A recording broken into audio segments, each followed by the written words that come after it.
penyaji. Saya Farul Rahmat Widyatama, Selok Gelas sebagai penyaji. Saya Pradipta Reka Penunjala, absen di nomor 1.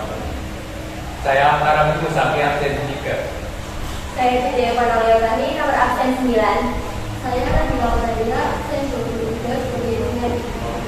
Semuanya masih semangat gak nih? Harus semangat dong, karena pada kesempatan kali ini kami akan membahas dan memaparkan materi hasil diskusi kami tentang siklus musim. Nah, baik kepada penyaji 1, silakan. Teman-teman pernah dengar kata rotasi dan revolusi? Pada kali ini kita akan membahas tentang revolusi bumi sebagai proses dari siklus musim di dunia. Revolusi bumi adalah perputaran bumi mengelilingi matahari. Arahnya berlawanan dengan arah jarum jam.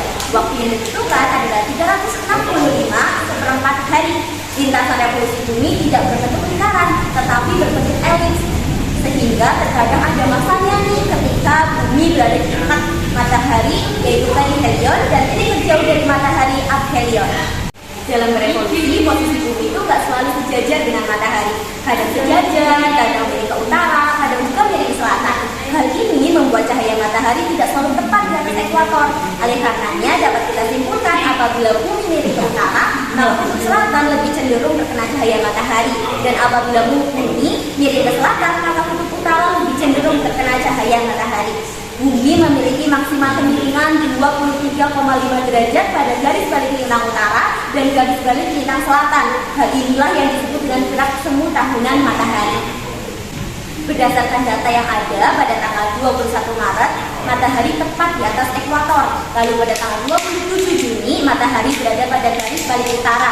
Lalu pada tanggal 23 September, matahari balik lagi ke garis ekuator.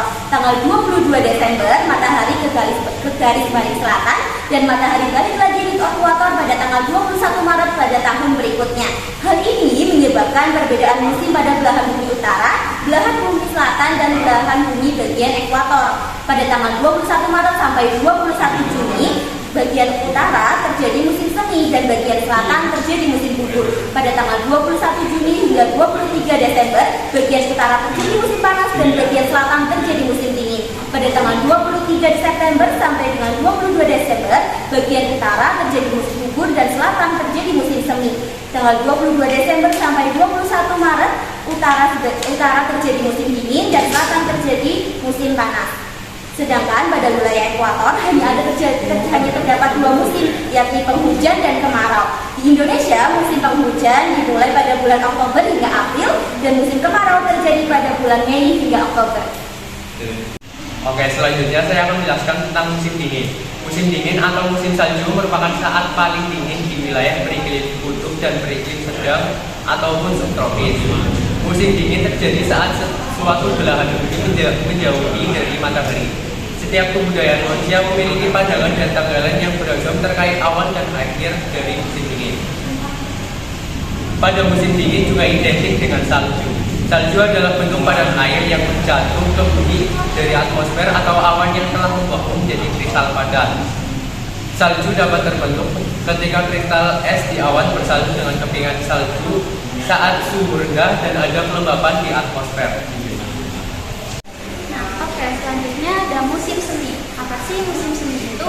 Musim semi adalah periode atau masa peralihan dari musim dingin ke musim panas.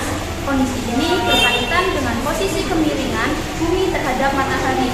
Musim ini juga mempunyai hubungan dengan fenomena equinox dan titik balik matahari. Fenomena equinox adalah peristiwa astronomi saat matahari melintasi garis khatulistiwa dan terjadi secara periodik 2 kali dalam setahun, yaitu pada 21 Maret dan 23 September. Fenomena equinox mengakibatkan durasi malam sama dengan siang hari. Musim panas adalah satu musim di negara beriklim sedang dan subtropis di mana cuaca tergolong cerah dan suhu bumi rata-rata meningkat. Di belahan utara bumi, musim panas dimulai sekitar tanggal 21 Juni hingga tanggal 23 September. Sementara di belahan bumi sebelah selatan, musim panas dimulai sekitar tanggal 22 Desember hingga 21 Maret. Musim ini terjadi karena bumi miring pada porosnya relatif terhadap bidang orbit. Piringan datar yang tidak terlihat, tempat sebagian besar objek di tata surya mengorbit matahari. Pada bulan Juni, ketika belahan bumi utara dimiringkan ke arah matahari, sinar matahari menyinari untuk sebagian besar hari dari musim lainnya. Begitupun pada bagian bumi selatan pada bulan Desember. Di sini saya akan menjelaskan tentang musim gugur. Musim gugur adalah musim yang terjadi setelah musim panas berlangsung. Musim ini ditandai dengan dedaunan atau tumbuhan yang berguguran. Di belahan bumi bagian utara terjadi antara bulan Agustus hingga Oktober. Di belahan bumi bagian selatan terjadi antara bulan Februari hingga April.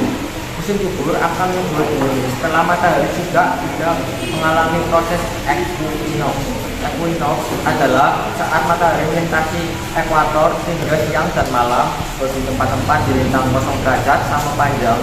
Oleh karena itu pada musim gugur suhu cenderung menurun. Oke teman-teman, kali ini saya akan menjelaskan apa itu sih musim kemarau.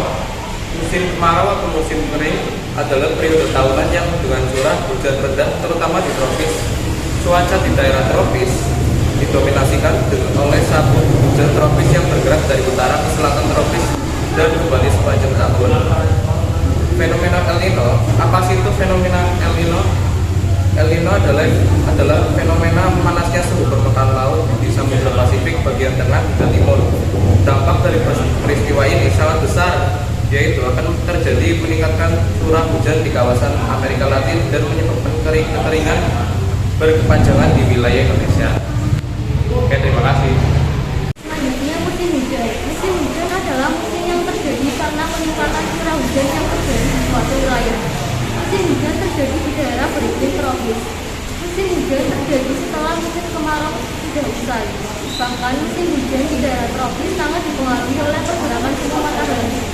Pada daerah beriklim tropis, biasanya musim hujan terjadi pada bulan Oktober sampai bulan Maret. Namun, karena adanya musim pancaroba, maka terkadang musim hujan juga mengalami peralihan. Adanya air hujan terjadi karena uap air yang ada di permukaan bumi naik ke udara. Kemudian uap air tersebut berubah menjadi bentuk air yang kemudian diturunkan kembali ke daratan. Oke, selesai sudah presentasi dari kami. Budina membawa bonsai, lalu duduk makan stroberi. Semua telah